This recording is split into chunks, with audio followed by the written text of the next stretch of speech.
453 स्थानीय निकायको बजेट हेर्नुहोस् र 7वटा प्रदेशको बजेटको सिलिङ हेर्नुहोस्। यो संहिता मैत्री बजेट संघीय सरकार। प्रदेश सरकारले छोटो एक बजेटको सिलिङ यो 33 अरब 64 करोड यो के हो? खासै हो, एकदमै सानो बजेट। जहाँ 13.5 करोडको बजेट आउँछ, पहिला 15.5 करोडको बजेट संघले चाहिँ प्रस्तुत गरेको थियो। त्यसकारण हामी बजेट सानो भए तापनि हामीले मन चाहिँ ठुलो राख्नुपर्छ। र टुरिज्मको प्रभाव मैले यहाँलाई भन्दैछु, 1918 मा स्पेनिस फ्लू आएको थियो। स्पेनिस फ्लू स्पेनबाट आयो, त्यसकारण त्यसको नाम स्पेनिस फ्लू राखियो। त्यो स्पेनिस फ्लूको कारणले गर्दाखेरि करोडौं मान्छे मर्यो, लाखौं होइन करोड। भारतमा मात्रै 1,80,00,000 व्यक्ति मरेका थिए। नेपालमा हामी त्यतिखेर भन्दै थियौँ मर्की आयो, बुढापाकाले भन्दै थियो, मर्कीको कुरा गर्दै थियौँ हामी, मैथिलीमा मर्की भन्ने गरेको। महात्मा गान्धीलाई पनि स्पेनिस फ्लू लागेको थियो र प्रेमचन्द मुन्सीलाई पनि स्पेनिस फ्लू लागेको थियो। त्यतिखेर स्वास्थ्यको त्यति राम्रो व्यवस्था थिएन। त्यतिखेर यो तेस्रो दुनियाँ गुगल थिएन। चाइनाको वुहानमा हुन्छ भने हामी यहाँ थाहा पाउँछौँ, त्यतिखेर त्यति चाँडो थाहा पाउने सञ्चार व्यवस्था थिएन। त्यसकारण यो लामो समयसँग 1918 देखि 1920 सम्म स्पेनिस फ्लू रहेको होला। त्यतिखेर कति प्रभाव पर्यो होला। त्यसकारण यो कोभिड-19 पनि चाँडै जानेवाला अवस्था छैन। ब्राजिलको सरकार प्रमुखले भन्यो यो केही होइन, यो त्यतिकै जान्छ। फेरि ब्राजिलमा अहिले भन्यो, अहिले ब्राजिल र अमेरिका उस्तै हारीमा पुग्ने अवस्था हुन्छ। भनेपछि हामीले यसलाई कोरोना महामारीलाई हल्का हिसाबले लिँदै 2 वर्षसम्म होटल व्यवसायी स्पष्ट रूपमा प्रभावित रहन्छ। मेरो पनि निवेदन छ मुख्यमन्त्रीसँग र सरकार प्रमुखसँग, कि होटल व्यवसायी अरू व्यवसायभन्दा पृथक छ। हामी चाइना जान्छौँ, हामी अस्ट्रेलिया जान्छौँ, हामी अमेरिका जान्छौँ, हाम्रो त्यहाँ घर छैन, त्यहाँ रिलेटिभ छैन। हाम्रो घर भनेको मतलब के हो? होटल। हामी होटलमा बस्छौँ, होटलमा हामी सेक्योर फिल गर्छौँ। त्यो होटल त्यहाँ नभइदिएको भए हामी अस्ट्रेलिया जाँदैनौँ, त्यहाँ अमेरिका जाँदैनौँ, कि आफ्नो घरबाट यहाँ हामी बर्दिवास पनि जान सक्दैनौँ। त्यसकारण होटल व्यवसायीले हामीले विशेष राहत प्याकेजको हिसाबमा ब्याङ्कको जुन वित्तीय व्यवस्था छ, वित्तीय व्यवस्थामा केही हामी गर्न सकिन्छ कि? प्याकेजको रूपमा पनि संघीय सरकारले त सिधा मेरो विचारमा उसले त बजेटमा ल्याए पनि हुन्थ्यो, उसँग बजेट सिलिङ पनि छ, उसले सिधा कर्जालाई चाहिँ न्यून गर्न सकिन्थ्यो। तर कर्पोरेटमुखी बजेट विनियोजन गरेर देश र प्रदेश कहिले पनि समृद्धि हुँदैन। वित्तीय व्यवस्थापनले आफ्नो अन्डरमा लिनुपर्छ। वित्तीय व्यवस्थापनसँग डराउनु हुँदैन। आज कर्पोरेटरको अगाडि संघ सरकारका प्रमुखहरू एक छन् बोल्दै। नेपालको पैसा कतिजनाको हातमा छ? 50% भन्दा बढी 5-7 जनाले उठेको छ नेपालको सम्पत्ति। त्यसकारण कर्पोरेटरदेखि डराउने सरकार प्रमुख कहिले पनि त्यो देशको समृद्धि र उन्नति चाहिँ हुन सक्दैन। कर्पोरेटरलाई हामीले हिसाब एउटा साइडमा राख्नुपर्छ र सामान्य व्यवसायी जुन छ, सामान्य उद्योगी छ, उहाँहरूलाई विशेष प्रायोरिटीमा राख्नुपर्छ। यहाँ कर्पोरेटर मुखी जब बजेट प्रस्तुत हुँदाखेरि कुनै पनि अर्थमा त्यो सङ्घ र प्रदेश चाहिँ अगाडि बढ्न सक्दैन। हाम्रो बजेट कर्पोरेटर मुखी पटक्कै छैन, किनकि हाम्रो अन्डरमा वित्तीय अनुशासन कायम गर्ने सिधा हामीले कोसिस गर्दैछौँ। देशको विकास बैंक स्थापना गर्न हामी कोसिस गर्दैछौँ, तर एनआरबीसँग कोर्डिनेसन गरेर नेपाल राष्ट्र बैंकलाई हामीले बाइपास गरेर गर्न मिल्दैन। नेपालको संविधान 2072 त्यसको कोर्डिनेसन गरेर हामी गर्न कोसिस गर्दैछौँ। यसकारण तपाईहरूको पीडामा हामी साथमा छौँ। कोभिड-19 को सामना हामी मिलेर गरौँ। होटल व्यवसाय नै एउटा पर्यटनको आधारको केन्द्र हो, देशको समृद्धिको केन्द्र हो। तपाईहरू नआत्नुहोस् र सजगता अपनाएर सञ्चालन गर्दाखेरि WHO को गाइडलाइनलाई पूर्ण रूपमा पालन गर्नुहोस्। WHO ले खोल्न भन्छ भने WHO ले गाइडलाइन दिए अनुसार हामीले सञ्चालन गर्ने, अन्यथा भयावह अवस्था हुन सक्छ। त्यो कुरोलाई ख्याल गर्दै यहाँहरूको अनुरोध पत्रका बुन्दाहरू केही अब पुरै त नभनौँ तर केही न केही पूर्ति हुन्छ होला नै। सबैलाई फेरि धन्यवाद, नमस्कार। धन्यवाद प्रदेश 2 का माननीय रामआशिष यादवज्यूलाई। सकारात्मक सोचका धनी व्यक्तित्व। कहिले कहिले त हामीलाई लाग्छ कि उहाँ माननीय ज्यू हुनुहुन्छ कि हाम्रो होटल व्यवसायी। एकदम माया बढी गर्नुहुन्छ, एकदम सकारात्मक सोच्नुहुन्छ र हामीलाई डोर्याउने प्रयास गर्नुहुन्छ। उहाँले जुन मन्तव्य व्यक्त गर्नुभएको छ त्यो मन्तव्यले हामीलाई अझै उत्साह पैदा गरेको छ। म धेरै धेरै धन्यवाद दिन चाहन्छु। दोस्रोको तर्फबाट उहाँलाई धेरै धेरै धन्यवाद दिन चाहन्छौँ। अब मन्तव्यकै क्रममा महत्त्वपूर्ण भनाइहरू हामीलाई हौसला साथै राहतको प्याकेज सहित केही मन्तव्य मार्फत हामीलाई उत्साह पैदा गर्नुहुनेछ भन्ने हामी विश्वास व्यक्त गर्दै माननीय उद्योग पर्यटन वन तथा वातावरण मन्त्री माननीय राम नरेश यादवज्यूलाई, माननीय मन्त्रीज्यूलाई म मन्तव्यको लागि हार्दिक अनुरोध गर्न चाहन्छु।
सहयोगी व्यवस्थामा हामीहरूलाई प्रदेश सरकारलाई समय समयमा खास गरेर पर्यटन मन्त्रालयलाई व्यक्तिगत रूपमा या एउटा संस्थाको रूपमा हामीलाई सहयोग गर्ने हाम्रो युवा लामाजी, विजयजी, गुरुवालाजी लगायत सम्पूर्ण महानुभाव आज मलाई वास्तवमा यो ठाउँमा आउँदाखेरि जुन स्पिरिटका साथ हामीले यो लकडाउनभन्दा अगाडि यो एउटा विजित नेपालको कार्यक्रम जुन अगाडि बढाएका थियौँ प्रदेश नम्बर 2 मा होटल तथा पर्यटन व्यवसायका साथीहरू पनि साथमा हुनुहुन्थ्यो। वास्तवमा जुन स्पिरिटका साथ यो प्रदेशको 8 जिल्ला मलाई लाग्छ कि धेरैजना यसमा पनि उपस्थित हुनुहुन्छ। मलाई लाग्छ कि विजित नेपालको जिल्लाहरू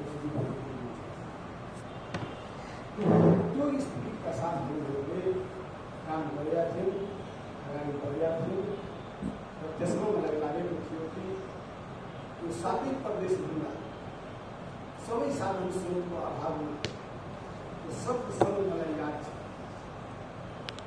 8 जिल्लामा हामीले कार्यक्रम गरेका थियौँ। हाम्रो प्रदेशमा 2 को विजित नेपालको संयोजक मुनिसजी यही हुनुहुन्छ, राजजीलाई लगायत सबैजना यही छौँ। वास्तवमा यो लकडाउनले गर्दा, यो कोभिड-19ले गर्दा प्रदेश नंबर 2 मात्रै होइन दुनिया प्रभावित भयो, त्यसको मार हामीलाई पनि पर्यो र अहिले पनि वास्तवमा भन्नु भने त्यसकै मार हामीहरू खेपिरहेका छौँ विभिन्न सेक्टरमा, विभिन्न क्षेत्रमा। र प्रदेश नंबर 2 को सरकार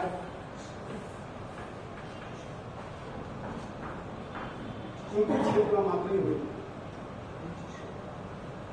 धेरैजना वक्ताहरूले त्यतिखेर राखिसक्नु भएको छ, हाम्रो घोषक मन्त्रीले राखिसक्नु भएको छ र जुन ज्ञापन पत्र हाम्रो सरकारका प्रमुखलाई हामीलाई पनि तपाईँहरूले बुझाउनुभयो, त्यसमा प्रदेश सरकारको नीति कार्यक्रमको बारेमा, प्रदेश सरकारको बजेटको बारेमा तपाईँहरूले जुन चर्चा गर्नुभयो, निश्चित रूपले उनका कहावत छ, जहाँ धन छ वहाँ मन छैन, जहाँ मन छ त्यहाँ धन छ। प्रदेश सरकारको यति ठुलो मन छ, यति सोच छ, यो सबै थोक हुँदा हुँदै जुन किसिमले अगाडि हामीहरूले बढ्नुपर्ने हो त्यसको धेरै समस्याहरू छ, धेरै आरोप अवरोधहरू छ।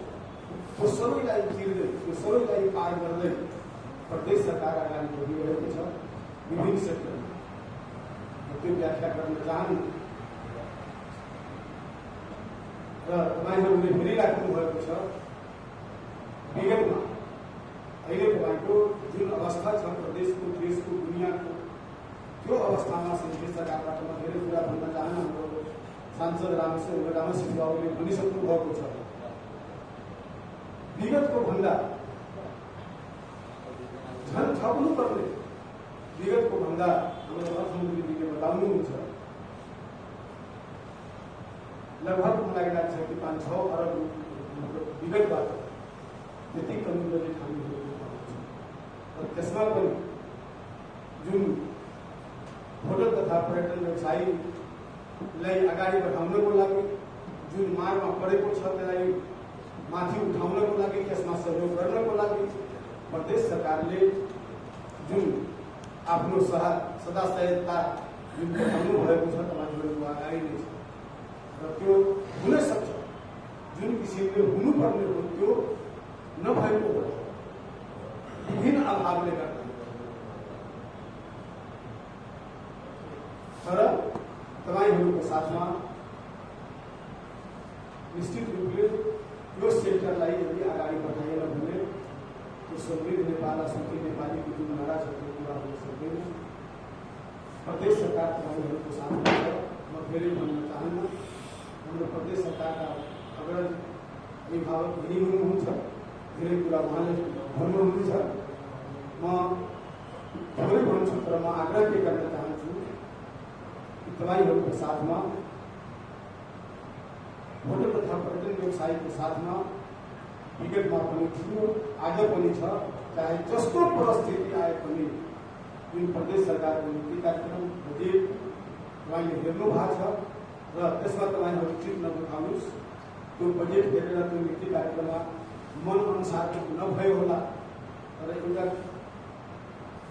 भावनालाई हेर्नुहोस् प्रदेश सरकार र आगामी दिनमा पनि हामीहरू साथमा छौँ र त्यो तपाईँहरूको साथ नलिकन यो प्रदेश सरकारले जुन सपना देखेको छ, जुन लक्ष्य लिएको छ कि नम्बर 1 प्रदेश बनाउनको लागि, समृद्ध प्रदेश बनाउनको लागि त्यो सम्भव छैन। त्यो हामीलाई प्रदेश सरकारलाई त्यो पुगिरहेको छ र तपाईँहरू चित नदुखाउनुहोस्। र म के आग्रह गर्न चाहन्छु कि तपाईँहरू आज हामीहरूलाई सरकार प्रमुखलाई, प्रदेश सरकारलाई तपाईँले आज ज्ञापन पत्र दिनुभएको छ, त्यो ज्ञापन पत्र दिनुभन्दा अगाडि प्रदेश सरकारले तपाईँहरूको साथमा छ छैन, जुन हाम्रो जुन कार्यक्रमहरू छ त्यसले तपाईँहरूले बुझ्नुभयो होला। त्यसमा हुन सक्छ तपाईँहरूको जुन इच्छाहरू थियो त्यस अनुसार नहोला, तर एउटा गानाको लाइन के छ, चेहरा क्या देखते हो बिल्कुल करते हो, भावनालाई हेर्नुहोस्। तपाईँ त्यो त्यो बजेटलाई नै हेर्नुहोस्, सरकारको भावनालाई हेर्नुहोस्। सरकार तपाईँहरूको साथमा छ, रहनेछ। र हाम्रो अभिभावक नहीं हुनुहुन्छ अभिभावकहरूले सुन्नुहोला र उहाँले तपाईँहरूलाई निश्चित रूपले मलाई लाग्छ कि उहाँले भरपूर आश्वासन दिनुहुन्छ। आश्वासन मात्रै होइन, त्यो व्यवहारमा प्रदेश नम्बर 2 को सरकार लागू गरेर देखाउँछ भन्ने आशा लिँदै म आफ्नो समय बिताउँछु। धेरै धन्यवाद माननीय पर्यटन मन्त्रीज्यू। हाम्रो होटल तथा पर्यटन व्यवसायको अभिभावक नै हुनुहुन्छ। हामी जब जब पीडामा हुन्छौँ अनि अभिभावकलाई बोलाउँछौँ। आज मुख्य अभिभावक पनि यही हुनुहुन्छ। अहिले माननीयज्यूले भनिसक्नुभयो कि क्याबिनेट नै यही छ। हामी यो बन्दाबन्दीको समयमा पनि यसरी क्याबिनेट प्रदेश 2 सरकारको क्याबिनेटसँग बसेर यसरी अन्तर्क्रिया कार्यक्रम गरिरहँदाखेरि हामीलाई खुसी भएको छ कि सबै मागहरू पुरा भइसक्यो, अब हुनेछन् भनेर हामीलाई पूर्ण विश्वास छ। र यही सम्बन्धमा आफ्नो गरिमामय महत्त्वपूर्ण मन्तव्य राखिदिनु हुनुको लागि माननीय आर्थिक मामिला तथा योजना मन्त्री विजय कुमार यादवज्यूलाई म हार्दिक अनुरोध गर्न चाहन्छु।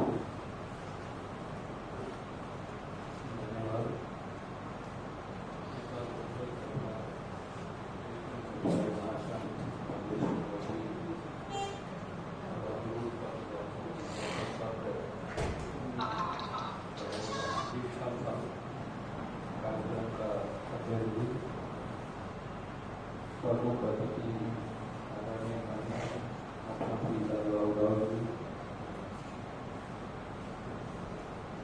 विशिष्ट अतिथि वन पर्यटन मंत्री राय जी, माननीय रामाशीष यादव जी, नीति आयोग का उपाध्यक्ष डॉक्टर भोगेंद्र राय जी, पर्यटन वर्ष 2020 का प्रदेश का है कि प्रदेश नंबर 2 का संयोजक मनीष राय जी का दायित्व आखिरी जिला का पर्यटन व्यवसाय का प्रतिनिधि है। बड़ा मलाई भन्नुपर्ने जति विषय वस्तु थियो यो संघीय लोकतान्त्रिक गणतन्त्र नेपाल हामी हाम्रो 14 लाख को डाटा अनुसार 54 लाख नागरिक को समस्या र हामीले झेलिरहेको लोकतान्त्रिक अधिकार चाहिँ रिलेसन बस्नुभयो। एउटा होटल व्यवसाय महासङ्घको समस्या, प्रदेश नम्बर 2 को समस्या त्यो मलाई लाग्छ आजदेखि हामी बच्चैदेखि प्रजातन्त्र दिवस मनाउँदै आइरहेको छ र जति नीति हेर्दाखेरि 2007 साल फाल्गुन 7 यो देशमा प्रजातन्त्र आयो। प्रजातन्त्रको अर्थ के हो? पार्टी डेमोक्रेसी भन्छ। प्रजातन्त्र के हो? मलाई लाग्छ मैले बुझे अनुसार, मैले केही बुकहरू अध्ययन गरे अनुसार प्रजातन्त्रको अर्थ समानता, स्वतन्त्रता, विभेद रहित समाजको निर्माण। यो भन्दा बढी डिफिनेसन मलाई लाग्छ छैन। तर 7 साल र 70 साल 77 साल 70 वर्ष भयो, कहिले पनि लागिरहेछ कि मालिक र गुलामको प्रवृत्ति अहिले पनि छ। दोषीको कहिले तपाईँहरू जुन ज्ञापन गर्नुहुन्छ कल्चर हो, यो एउटा कल्चर हो। संसदीय प्रणाली चाहे राज्य सत्ता व्यवस्थापनको जुन सिस्टम छ त्यो आधारमा दिनुहुन्छ। कहीँको मोडेल होला, इङ्ल्यान्डको मोडेल होला। नत्र हामी नेपालमा लगभग मेरो जन्म 30 साल हो जन्ममिति, तर अहिलेसम्म हामीले थुप्रै व्यवस्था आइसक्यो। भन्छन् त्यो पनि थुप्रै फैलिसकेको छ। बच्चेको 46 सालको भूकम्प अनि यो पछिको ठुलो भूकम्प हुँदै अहिले कोरोना महामारीको जुन अवस्था छ, हाम्रो माननीय रामसिंहले राम्ररी कुराउनु भएको छ। हाम्रो नीति आयोगका उपाध्यक्षले यो धेरै अहिलेसम्म हामी यहाँ पुगेको छ। त्यसले काहीँ गर्व पनि लाग्छ आफूमा। 70-80 वर्षको उहाँ जस्तो बुढोसँग भेट भएपछि तपाईँभन्दा म के कम भन्छु, के हेर्नुभएको छ तपाईँ? उहाँहरू पनि भनौँ न 1990 को भूकम्पपछि जन्मनु भएका जति पनि हुनुहुन्छ, तपाईँ जतिको त अनुभव मलाई पनि यो जीवनमा मैले पाइसकेँ। र लोकतन्त्रको डिफिनेसन दिँदै हामी सङ्घीय लोकतान्त्रिक गणतन्त्र नेपालमा छ। मलाई अहिले पनि लाग्छ यो देशको सङ्घीय लोकतान्त्रिक गणतन्त्रको मोडेल भनेको एक्ज्याक्टली मैले किन भन्न खोजेको यहाँ कि हामी कहाँ छौँ, किन यस्तो अवस्थाहरू आइरहेछ। डेनमार्कमा पनि लोकतन्त्र छन्, त्यहाँ त जति परिश्रम गर्छन्, चाहे शिक्षक होस् चाहे प्रोफेसर होस्, 100 रुपियाँ तलब छ भने त्यसलाई भारी लाग्छ। त्यो आफ्नो खल्तीमा राख्न चाहँदैन। के गर्छ भने सरकारको खातामा जम्मा गर्छन्, डोनेट गर्ने खातामा। नेपालमा पनि बिजनेस प्रोजेक्टहरूको जारी हेर्नुभयो। यो सबै वार्षिक खर्च गर्न नसक्ने पैसा हो। तर हामी गर्वका साथ यहाँ नेपाल, भारतदेखि लिएर थुप्रै राष्ट्रहरू त्यो प्रोजेक्टको पैसा हामीले लिन्छ। त्यो के हो भने खर्च गर्न सक्ने पैसा हो। हाम्रो देशमा यस्तो अवस्था किन आयो? नेपालको यसरी हेर्दाखेरि 200 किलोमिटर चौडाइ भएको देश, बाई एयर हेर्नुहुन्छ भने त्योभन्दा कमै होला। 7 प्रकारका मनसुन छ। 7 प्रकारका मनसुन भएको यो देश, प्रत्येक 20 किलोमिटरमा मौसम परिवर्तन हुन्छ। बोर्डरदेखि हाइवेसम्म जानुहोस्, एक प्रकारको टेम्परेचर हुन्छ। त्यहाँदेखि सिन्धुली जानुहोस्, एक प्रकारको हुन्छ। सिन्धुलीदेखि सिन्धुली गढी भन्छन् माथि, त्यहाँ चिसो हुन्छ। तल 20 मिटर पुर्कोटमा झर्दाखेरि एक प्रकारको। यही 200 किलोमिटर भित्र हिउँ पनि जम्छ र 40 डिग्री टेम्परेचर पनि हुन्छ। संसारमा कतै छैन, स्विट्जरल्यान्डमा पनि छैन। स्विट्जरल्यान्डको इन्भेस्टरसँग भेट हुँदाखेरि उहाँले यसको व्याख्या गर्नुभयो। र हामी किन गरिब छौँ, यो देश किन गरिबीमा छ? प्रश्न सबभन्दा पहिले यही हो। प्रदेश नम्बर 2 सरकारको होइन, मैले 54 लाख प्रदेश नम्बर 2 को आम नागरिक 3 करोड नेपाली नागरिकको जुन भित्रको मनमा उठिरहेका प्रश्न छन्। लोकतान्त्रिक अधिकार कहिलेको जुन मोडेल छ संहिताको, हाम्रो मान्यजीले अलिकता प्रश्न गर्नुभएको छ। संहिताको जुन मोडेल छ, अहिले हामी 2017 पौष 1 गते राजा महेन्द्रले ल्याएको पञ्चायती मोडेलमा हामी छौँ। पञ्चायती मोडेल सञ्चालन गर्दाखेरि त्यो बेलाको बहुदलवादी सरकार 15 सालको सरकारलाई धुनेर जेलमा हालेको। त्यो बेला 75 जिल्ला थियो। 75 जिल्ला, 14 अञ्चल, 5 विकास क्षेत्र, यही पञ्चायती मोडेल थियो। त्यसले त्योभन्दा हामी फरक गरेको छैन। अहिले विकास क्षेत्र भनेको 75 जिल्लाबाट 77 जिल्ला भयो। 5 विकास क्षेत्र भन्दाखेरि म त हाम्रो मुख्यमन्त्रीजी यहाँ बस्नु भएको छ, म नै मन्त्री हुँ, त्यो बेलाको अञ्चलाधीशको मोडेल अञ्चलाधीश हुन्थ्यो। त्यो के भन्छ भने विकास क्षेत्रमा पूर्वाञ्चल विकास क्षेत्रको एउटा अञ्चलाधीश हुन्थ्यो। त्यही मोडेल र हैसियत साथै प्रदेश सरकारको छ, साथै मुख्यमन्त्रीको छ। आर्थिक पार्टको त विनियोजन छ, प्रशासनिक हैसियत त्यही हो। सरकार भनेको सहीमा जोसँग प्रशासन छैन त्यो सरकार छैन। र तपाईहरू पनि खास गरी होटल व्यवसाय संघ लगायत जति पनि संघ संस्थाहरू छ सबले सरकार भनेर ज्ञापन पत्रमा आउँछ। सहीमा हेर्छु जनताबाट निर्वाचित प्रतिनिधि जनताको विश्वास जितेर एउटा सरकारको नेतृत्व गरिरहेछु। भित्री मन त्यो स्वीकार्दैन, किनकि हामी पनि प्रत्येक 10 वर्षीय इयर ब्याक सिस्टम छ।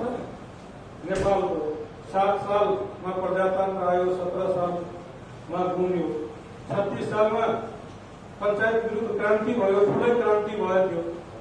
हामी त त्यो बेलामा 3-4 क्लासमा थियौँ।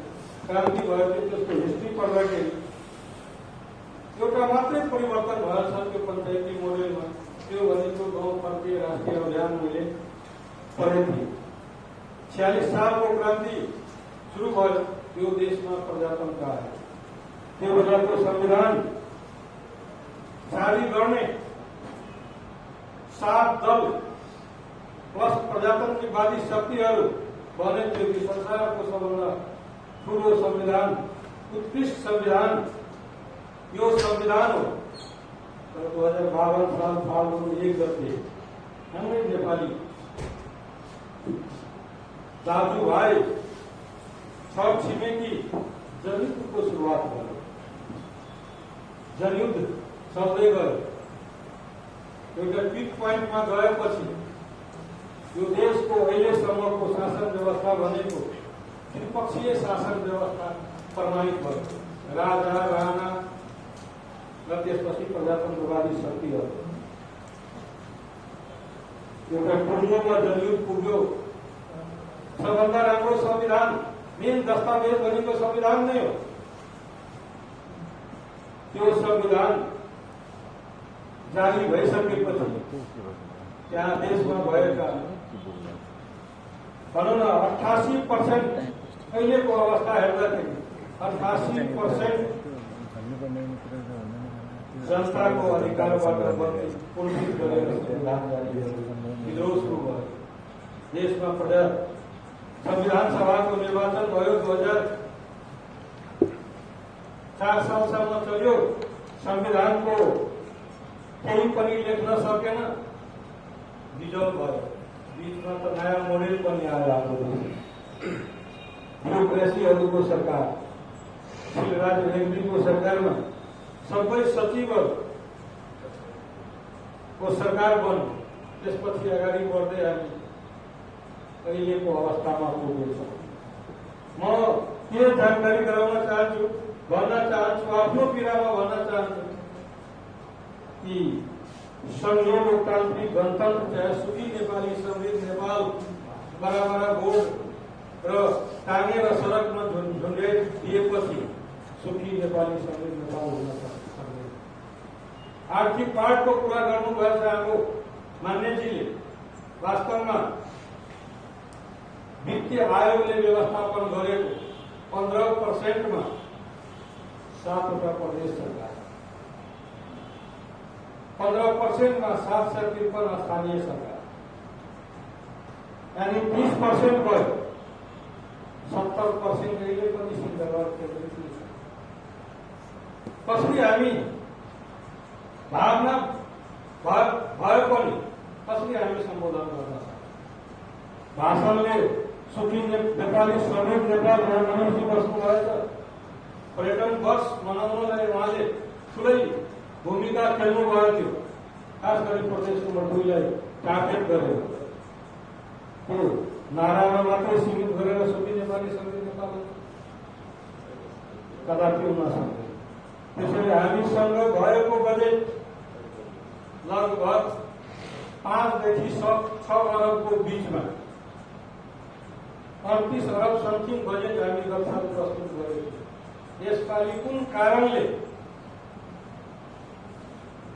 33 अरबमै हामी सीमित छौँ? जहिले पनि प्रगति हुन्छ तर हामी कम भएछौँ। त्यो कारण के हो भने हामीले दिएको प्रदेश सरकारले दिएको संवैधानिक अधिकार जुन छन् ट्याक्सको, हामी 4 ट्याक्स क्षेत्रमा सीमित छौँ। एउटा भनेको यातायात, त्यसपछि यो मालपोत हुन्छ नि, मालपोतमा पनि हाम्रो सेयर छ। स्थानीय सरकारलाई 40% दिनु नै पर्छ, 60% मात्रै हाम्रो ट्याक्स। त्यसपछि के भन्छ भने मनोरञ्जन कर, मनोरञ्जन त सायद यो अहिलेको युगमा टिभी सबको घरमा भएपछि सायद मलाई लाग्छ 0 रुपियाँ उठेको होला होइन। त्यो सिनेमा हलहरूको जुन हुन्छ नि, अर्को भनेको यो होर्डिङ बोर्डहरू राख्ने जुन छ त्यो, त्यसमा पनि नगरपालिका गाउँपालिकासँग सेयर गर्नुपर्छ। सायद नगरपालिका पनि अहिले सक्षम भएको छैन, त्यो कर उठाउने सक्षम भएको छ। त्यसैले अवस्था हामी यहाँसम्म छौँ र यसपालिको नीति तथा कार्यक्रम र बजेट वक्तव्यमा र बजेटको के भन्छ भने विनियोजन शीर्षकमा पनि मलाई याद छ एकजना यहाँ बस्नु भएको थियो, अब 28 कि 29 गते आउनु भएको थियो भेट्नलाई। क्वार्टरमै फोन गरेर बसोबास गर्नु, 2 जना हुनुहुन्छ। अनि मैले भने तपाईँहरू ढिलो गर्नु, कन्सेप्ट एकदम राम्रो, जुन तपाईँहरू 5 वर्षीय 6 वर्षीय एउटा सहूलियत ऋण प्रदेश सरकारबाट उपलब्ध गराएर 5 वर्षसम्म हामी चुक्ता गर्छौँ भनेर कन्सेप्ट दिनुभएको थियो। त्यो बेला भनेको बजेटको अन्तिम 30 गते थियो कि 30 गते त्यस्तै थियो। 1 गते हामीलाई बजेट ल्याउनु पर्ने। हामीले एकदम राम्रो कन्सेप्ट छ तपाईँहरूको, यो कन्सेप्टलाई तपाईँ अहिले नै नीति आयोगमा गएर नीति आयोगका उपाध्यक्ष भवन सरलाई भेट्नुहोस् र हामी यसलाई नीति कार्यक्रममा पनि र बजेटमा पनि हामी सम्बोधन गर्छौँ र त्यो अनुसार हामीले गरेकै हो। तर हाम्रो अर्थतन्त्र भनेको कहिलेकाहीँ सदनमा पनि भन्छ 2 टकियाका नोकरी लाखों सावन जाए। पर्सेन्टेज हाम्रो 2 हो, 15मा 7 ले भाग गर्नुहोस् कति हुन्छ। तर बजेटको अन्तिम चरण भनेको असार मसार हो, श्रावण 1 गतेदेखि लागू हुन्छ। हिजो पनि एउटा हिजो कि अस्ति हाम्रो मान्य रामसिंहजीसँग एउटा कन्सेप्ट थियो, मैले भने लेख्नुहोस् त यो भाषामा, किनकि म इन्जिनियरिङको स्टुडेन्ट, मलाई मेरो भाषा त्यति स्ट्रङ छैन। मैले उहाँलाई एउटा कन्सेप्ट भने शायरी लेख्नुहोस्, चाहे के गीत थियो कि शायरी थियो। हमें तो अपनों ने लूटा, गैरों में कहा था, यदि किस्ती वही दूंगी जहाँ पानी कम था। त्यो भाषा मिलाउनलाई उहाँलाई मैले भन्नु, मैले रोस्टमबाट नै भने, मैले रोस्टमबाट भनेछु। मलाई याद छ गत वर्षको असार 31 गते बजेट ल्याउने दिन, ज्येष्ठ 31 गते कि असार 1 गते हो, मैले भने थिएँ सभामुख महोदय यो बोर्ड हटाइदिनुहोस्। प्रदेश नम्बर 2 को सरकार बन्यो। सरकार भनेको जोसँग प्रशासन हुँदैन त्यो सरकार हो। त्यसैले अहिलेको जुन मोडेल छ, तपाईँहरूले राख्नु भएको जुन तपाईँहरूसँग जुन समस्यामा ग्रसित हुनुहुन्छ, सहीमा प्रदेश नम्बर सरकारको एउटा प्रतिनिधिको हैसियतले हाम्रो मुख्यमन्त्रीजी हुनुहुन्छ, म प्रतिबद्धता गर्न चाहन्छु कि तपाईँहरूको साथमा हुन्छ। यो सरकार तपाईँहरूको साथमा छ र एक मत भएर जाउँ। यो कोभिडको प्रकरणमा आज म यो वेलकम होटलमा आउँदाखेरि तल बसिरहेको थिएँ, विजय सरसँग मुख्यमन्त्रीजी हुनुहुन्छ, मान्यजी हुनुहुन्छ। एक नया आइटम अभी चाहिए नहीं, दूसरी चीज पिलाते हैं, हल्दी काट के रखिए, खीरा को जूस पिलाऊंगा उहाँले। र सही में यसरी हेर्दाखेरि विभिन्न च्यानलहरू हेर्दाखेरि हाम्रो युनिटी पावर जुन भन्छ नि, सहीमा हाम्रो युनिटी पावर स्ट्रङ हुनुको पछाडि हाम्रो कल्चर नै, हाम्रो संस्कृति नै हो। गेस्ट आउँदाखेरि पहिला हामी के गर्थ्यौँ, एक बाल्टी पानी ल्याएर लोटा राखेर राखिदिन्थ्यौँ, खुट्टा धुनुहोस्, हात धुनुहोस्, मुख धुनुहोस्, त्यसपछि बस्नुहोस्। यो भनेको नै सिकाइ। सहीमा हाम्रो कल्चर, हाम्रो संस्कृति एकदम महान संस्कृति, महान कल्चर हो। र होटलमा पनि हामी त्यही गर्छौँ। होटल व्यवसायवालाहरू पनि त्यही गर्नुहुन्छ कि अतिथि देवो भवको जुन कन्सेप्ट छ नि, त्यही कन्सेप्ट हाम्रो कल्चर, हाम्रो नेपालीको के भन्छ भने ब्लडमा छ। सहीमा युरोपियन साइन्स र हाम्रो जुन हाम्रो कल्चरको जुन कन्सेप्ट छ, युरोपियन साइन्स फेल हुने अवस्थामा छ। हाम्रा दादा पुर्खाहरू ब्रह्माण्डको लाई हेरेर तिथि मिति तय गर्थे। बनारसको पञ्चाङ्ग, नेपाली पञ्चाङ्ग, त्यो हेरेर हामी तिथि मिति तय गर्थ्यौँ। कसले सिकायो हाम्रो दादा पुर्खालाई कि असार महिनामा धान रोप्नुपर्छ? सायद मलाई लाग्छ त्यो बेलामा एग्रिकल्चर साइन्टिस्ट थिएन, डाइडोहरू थिएन। कसले सिकायो? त्यो सिकाउने भनेको हाम्रो संस्कृतिले सिकायो। आलीमा रहर रोप्नुपर्छ र के भन्छ अघन पुष महिनामा गहुँ खेती गर्नुपर्छ भनेर कसले सिकायो? हाम्रो संस्कृति। किनकि हाम्रा पुर्खाहरू ब्रह्माण्डमाथि रिसर्च गर्नुहुन्छ। कुन महिनामा के हुन्छ भने ब्रह्माण्डमाथि रिसर्च गरेर त्यो पत्ता लगायो। भूगर्भ विज्ञान भनेको युरोपियनहरूको विज्ञान हो। पृथ्वीमा खुट्टा राखेपछि, जमिनमा खुट्टा राखेपछि, पानीमा मोइस्चर भएपछि मात्रै त्यसले भन्छ कि हो यहाँ पानी पहुँच। त्यसले हाम्रो संस्कृति, हाम्रो कल्चर, हाम्रो नेपालीको जुन कन्सेप्ट छ, जुन कन्सेप्टले हामी गइरहेछौँ, इमान्दारीको कन्सेप्ट भन्छ भने वर्ल्डमा नै फेमस छ गोर्खा। त्यतिकै मान्यता दिएछ इङ्ल्यान्डदेखि लिएर भारत सरकारले। त्यसैले यो कन्सेप्टलाई लिएर हामीले अगाडि बढ्नुपर्छ। र अहिलेको बेरोजगारी समस्या जुन भन्छ, मैले त्यसको डाटा निकालेको। वैदेशिक रोजगारबाट चाहे भारतमा रहेका नेपालीहरू जुन मजदुरी गर्न, जीविका चलाउन जुन जान्छन्, त्यो डाटा हामीले निकालेको छ। यो प्रदेशभित्र 500 समथिङ उद्योग छन्। होटल उद्योगलाई छोडेर 500 समथिङ उद्योग छन्।